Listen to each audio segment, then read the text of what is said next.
Assalamualaikum warahmatullahi wabarakatuh. Perkenalkan, nama saya Hasyim Miraf Senzani, NIM C01117399 dari kelas A kelompok 28 Fakultas Kedokteran Universitas Hasanuddin.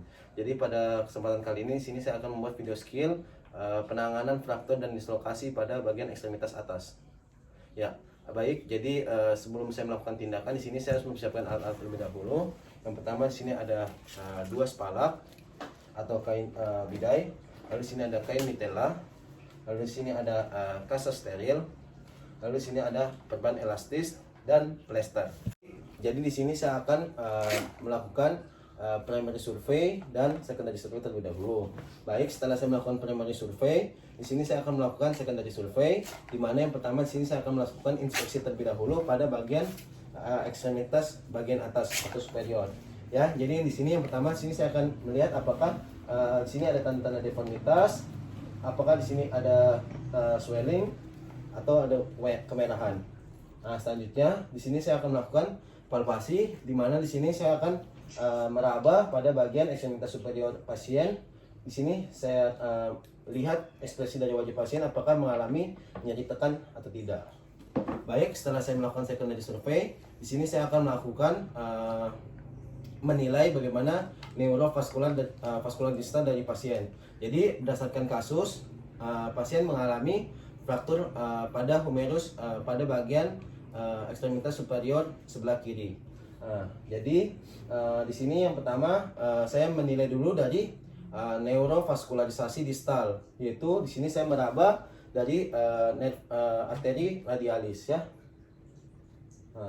Baik, setelah itu di sini saya akan menilai dari fungsi motorik dari nervus pasien, yaitu nervus nervus medianus, nervus ulnaris dan nervus radialis.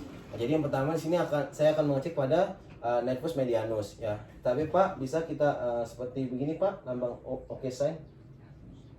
Ya, di sini untuk mengecek bagaimana motor dari nervus medianus. Setelah itu di sini saya meminta pasien untuk melakukan ekstensi thumb untuk melihat bagaimana apakah ada kelainan nervus radialis atau tidak. Setelah itu di sini saya meminta pasien untuk melebarkan jari-jarinya di sini untuk melihat bagaimana fungsi motorik dari nervus ulnaris ya. Baik, setelah kita menilai fungsi motoriknya, di sini saya akan melakukan penilaian fungsi sensorik pada pasien. Jadi di sini untuk fungsi sensoriknya itu di sini kita melakukan perabaan pertama nervus medianus, di mana sini kita akan meraba pada bagian mohon maaf, di sini pertama nervus radialis terlebih dahulu, di mana di sini saya akan melakukan sensasi pada bagian dorsum dari tangan ya. Di sini letaknya pada bagian jempol ya. Di sini kita lihat bagaimana pasien apakah merasakan sensasi atau tidak, yang menandakan apakah ada gangguan pada nervus radialis atau tidak. Selanjutnya itu saya akan menilai juga sensasi untuk melihat pada bagian dorsum, pada bagian telunjuk pasien untuk melihat dari nervus medianus ya, kelainan sensoris dan nervus medianus. Dan yang terakhir menilai juga sensasi pada nervus ulnaris, bagaimana apakah pasien dengan meraba pada bagian kelingking ya, bagian dorsum kelingking. Baik, jadi di sini saya akan melakukan penanganan pada fraktur, di mana di sini saya akan melakukan pemasangan pada spalak. Jadi yang pertama di sini saya akan menjelaskan dulu prinsip dari pemasangan spalak itu sendiri. Yang pertama di sini pada panjang spalak itu mencakup pada dua bagian regio sendi. Selanjutnya itu untuk spalak itu yang kita butuhkan di sini bisa dua, namun lebih baik juga bisa tiga untuk meminimalisir dari gerakan. Selanjutnya itu di sini saya akan memposisikan dulu pasien atau mentraksi pada pasien dengan posisi anatomis ya.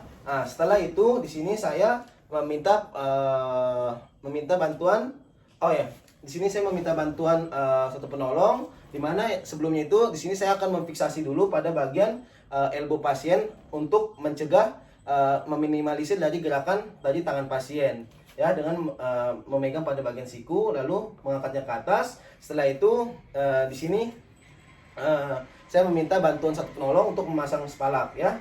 Setelah itu lalu saya memberikan bantalan atau plegi pada 3 bagian tonjolan tulang, yaitu pada bagian hip humerus, lalu pada bagian elbow, dan pada bagian pada bagian sendi tangan ya, bagian distal dari tangan dari radius ya. Selanjutnya itu saya meminta lagi pada penolong satunya lagi untuk menutup spalak. Nah, lalu setelah itu sini saya minta penolong satunya lagi untuk memasangkan perban elastis.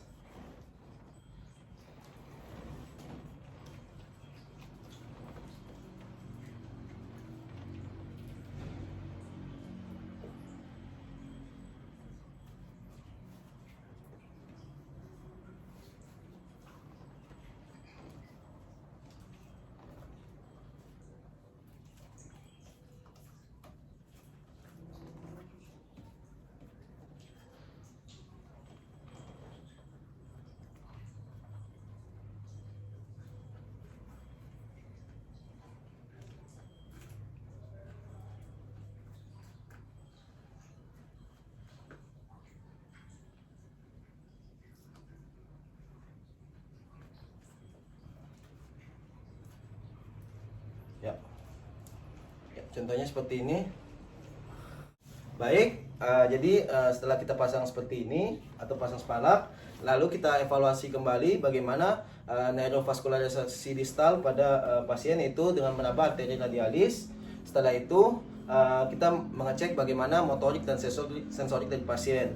Yang pertama juga 3 nervus kita cek, yaitu nervus medianus. Tapi Pak, bisa kita melakukan OK sign Pak? Ya, baik. Lalu setelah itu kita melakukan ekstensi tam untuk melihat bagaimana nervus dari radialis. Dan yang terakhir adalah bagaimana untuk bisa Pak mengadduksikan atau mencela-celakan jarinya untuk melihat dari nervus ulnaris.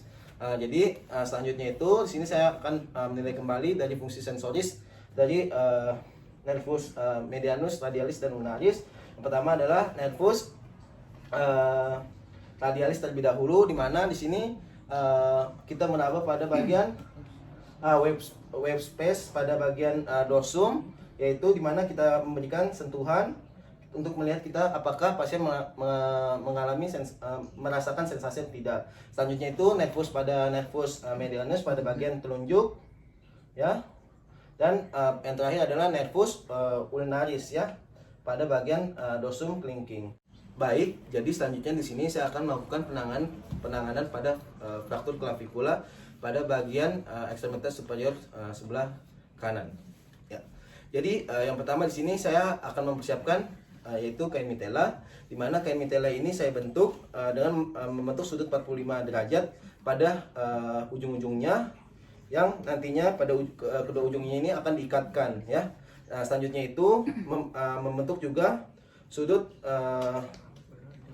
90 derajat pada ujung sisi lateral siku. Nah, jadi yang pertama di sini kita langsung saja kita masukkan ke dalam lengan pasien, ya. Nah, di mana di sini yang tadi meletakkan sudut yang 90 derajat ini pada sisi lateral dari siku. Nah, setelah itu kita mengikatkan pada bagian leher pasien, yaitu ujung sudut 45 derajat tadi. Kedua sudut 45 derajat, lalu setelah itu kita ikat. Nah, selanjutnya itu untuk memfiksasi agar supaya tangan tidak terlalu bergerak, maka di sini kita akan fiksasi lagi pada ujung sudut 90 derajat tadi menggunakan plester agar tidak menyebabkan imobilisasi atau pergerakan tidak terlalu maksimal. Jadi di sini saya akan melakukan penanganan pada bagian fraktur klavikula dengan cara figure of 8, di mana di sini saya menggunakan kain mitela yang sudah saya bentuk sedemikian rupa dengan bentuk yang panjang. Jadi yang langkah pertama di sini saya selempangkan dulu kain mitela yang sudah saya bentuk dengan sama panjang. Setelah itu di sini saya berikan plegi menggunakan kasa alkohol pada bagian tonjolan tulang pasien. Ya, anggaplah. Ya, anggap nih kedua tonjolan tulang. Setelah itu di sini saya selipkan pada bagian aksila pasien. Ya. Lalu mohon maaf dalam bentuk seperti ini. Setelah itu kita ikat pada ujungnya. Lalu kita masukkan lagi ke bagian dalam salah satu ujungnya. Ya, setelah itu kita ikat kembali seperti ini. Ya. Jadi bisa dilihat seperti ini. Mohon maaf ya. Baik, jadi di sini saya akan melakukan penanganan pada pasien dislokasi. Jadi yang pertama di sini saya akan meminta foto X-ray untuk tidak mencurigai untuk mencurigai adanya dislokasi atau tidak adanya fraktur.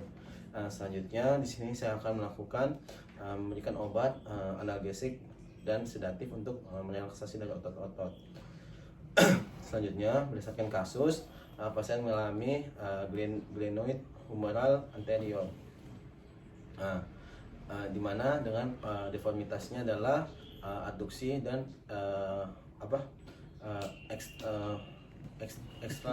eksternal rotasi. Selanjutnya yang pertama di sini saya akan melakukan reduksi atau dengan teknik hipokratik. Di sini melakukan reduksi, di mana di sini yang pertama saya akan melakukan traksi aksila dengan menggunakan tumit saya. Setelah itu pasien melakukan kontraksi pada bagian tangannya. Nah, setelah itu di sini saya akan melakukan eksternal dan internal rotasi sampai terdengar bunyi klek, baru reduksi itu berhasil. Setelah itu kita melakukan abduksi dan melakukan internal rotasi. Di sini saya akan melakukan traksi kontratraksi untuk melakukan penanganan pada pasien dislokasi. Jadi yang pertama di sini saya butuhkan sarung panjang. Setelah itu saya letakkan pada bagian aksila pasien yang membujur pada bagian dada dan pada bagian belakang pasien. Selanjutnya itu di sini saya akan melakukan traksi, di mana sini saya akan menarik tangan lengan pasien, dan yang satunya lagi saya meminta penolong untuk menarik pada bagian sarung. Setelah itu di sini saya akan melakukan reduksi, di mana sini saya akan melakukan eksternal dan internal rotasi ya. Setelah itu kita lihat sampai terdengar bunyi klek, di mana di sini tandai dengan sudah terpasangnya kaput humerus, tereduksinya kaput humerus terhadap fossa glenoid ya. Setelah itu kita melakukan abduksi dan internal rotasi. Ya, mungkin sekian dari saya. Kurang lebihnya mohon maaf. Wassalamualaikum warahmatullahi wabarakatuh.